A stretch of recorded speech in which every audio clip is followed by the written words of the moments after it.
ഈ വാർത്ത നിങ്ങൾക്കായി അവതരിപ്പിക്കുന്നത് എലഗൻസ് വിത്ത് പെർഫെക്ഷൻ. ആഭരണങ്ങളുടെയും കോസ്മെറ്റിക്സിന്റെയും വലിയ കളക്ഷൻ.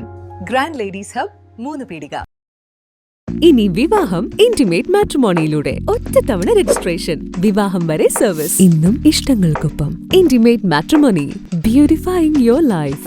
ദൈവവിഗ്രഹങ്ങൾക്ക് അനുയോജ്യമായ ഉടയാടകൾക്കും ആഭരണങ്ങൾക്കും മഹാദേവ ക്രിയേഷൻസ്, ഓപ്പോസിറ്റ് വെണ്ണിക്കൽ ശിവക്ഷേത്രം, കോതുകുളം, വലപ്പാട്. ശ്രീനാരായണ ഗുരുവിന്റെ കൃതികളും കീർത്തനങ്ങളും ആലപിക്കുന്നതിലുപരി അദ്ദേഹത്തിന്റെ ആശയങ്ങൾ മനസ്സിലാക്കി ജീവിതത്തിൽ പ്രാവർത്തികമാക്കുകയാണ് യഥാർത്ഥത്തിൽ ചെയ്യേണ്ടതെന്ന് ഡോക്ടർ സുനിൽ പി ഇളയിടം. ഗുരുവിന്റെ വിശ്വമാനവികതയെ ആസ്പദമാക്കി കളരിപ്പറമ്പ് ഗ്രാമീണ വായനശാലയും ആർട്സ് ഓഫ് കളരിപ്പറമ്പും സംയുക്തമായി സംഘടിപ്പിച്ച സ്വാതന്ത്ര്യസേനാ പ്രഭാഷണ പരമ്പരയിൽ സംസാരിക്കുകയായിരുന്നു അദ്ദേഹം. ഇന്ത്യയിലൊന്നും കാര്യമായി പ്രവേശിച്ചിട്ടേയില്ല. ഫ്രഞ്ച് വിപ്ലവം ആ മുദ്രാവാക്യം ഉയർത്തിയെങ്കിലും ആ മുദ്രാവാക്യം ഒരു സാമൂഹിക ഫലമുളവാക്കി തുടങ്ങിയത് പിന്നീട് വേറെ കാലം കഴിഞ്ഞിട്ടാണ്. അപ്പോഴാണ് ഇന്ത്യയിൽ ഒരു സാദരത്വേന എന്ന ഒരാശയം മുമ്പോട്ട് വയ്ക്കുകയും ഒരു സാമൂഹ്യ ഭാവനയുടെ, സാമൂഹികതയുടെ അടിസ്ഥാന തത്വം എന്ന നിലയിൽ അതിനെ ഉയർത്തിക്കൊണ്ടുവരാൻ ശ്രമിക്കുകയും ചെയ്തത്. ഇതിൻ്റെ ഒരു പ്രാധാന്യം ഒരുപക്ഷെ പിന്നീട് നമുക്ക് കാണാൻ കഴിയുക ഇന്ത്യയിലെ ജാതിവിരുദ്ധ മുന്നേറ്റത്തിൻ്റെ എക്കാലത്തെയും വലിയ കേന്ദ്രമായിരുന്ന അംബേദ്കർ ഭരണഘടനാ അസംബ്ലിയിൽ ഇന്ത്യൻ ഭരണഘടനയുടെ ആമുഖം ചർച്ചയ്ക്ക് വയ്ക്കുന്ന സമയത്ത് ഭരണഘടനാ അസംബ്ലിയുടെ അവസാന ഘട്ടത്തിലാണ് ആമുഖം ചർച്ചയ്ക്കെടുക്കുന്നത്. വാസ്തവത്തിൽ ഭരണഘടനയുടെ തുടക്കമാണ് അതിൻ്റെ പ്രിയാമ്പിളെങ്കിലും ഭരണഘടനാ അസംബ്ലി ഏറ്റവും ഒടുവിലാണ് അത് ചർച്ച ചെയ്യുന്നത്.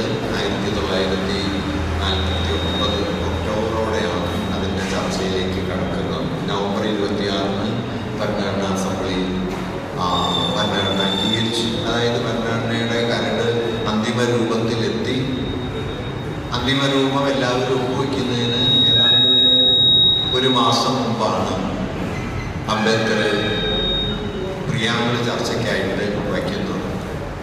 ഈ പ്രിയാമ്പിളിനൊരു പൂർവ്വചരിത്രമുണ്ട്. 1946 ഡിസംബർ 9 ഇന്ത്യൻ ഭരണഘടനാ അസംബ്ലി ആദ്യമായി സമ്മേളിക്കുന്നു. പിറ്റേ ദിവസം അതിൻ്റെ അധ്യക്ഷനെ തിരഞ്ഞെടുക്കുന്നു. ഡോക്ടർ രാജേന്ദ്ര പ്രസാദാണ് അധ്യക്ഷൻ.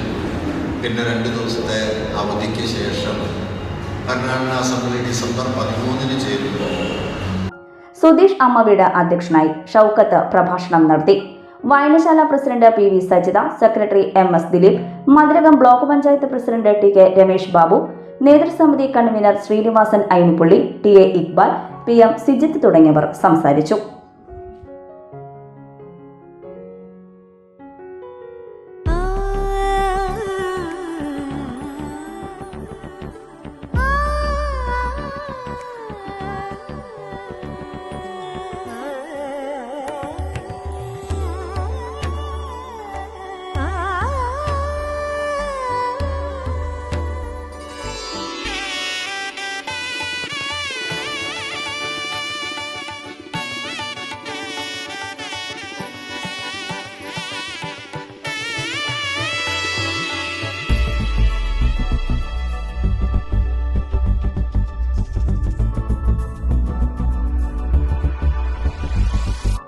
മനം കവരും സ്വർണ്ണ വജ്രശോഭയിൽ മനോഹരമായ ഡിസൈനുകൾ, ലൈറ്റ് വെയ്റ്റ് ആഭരണങ്ങളുടെ മികച്ച കളക്ഷൻസ്, 3 പതിറ്റാണ്ടിലേറെ പാരമ്പര്യത്തോടെ മുഗൾ ഗോൾഡൻ ഡയമണ്ട്സ്, തൃപ്രയാർ, 3 പീടിക.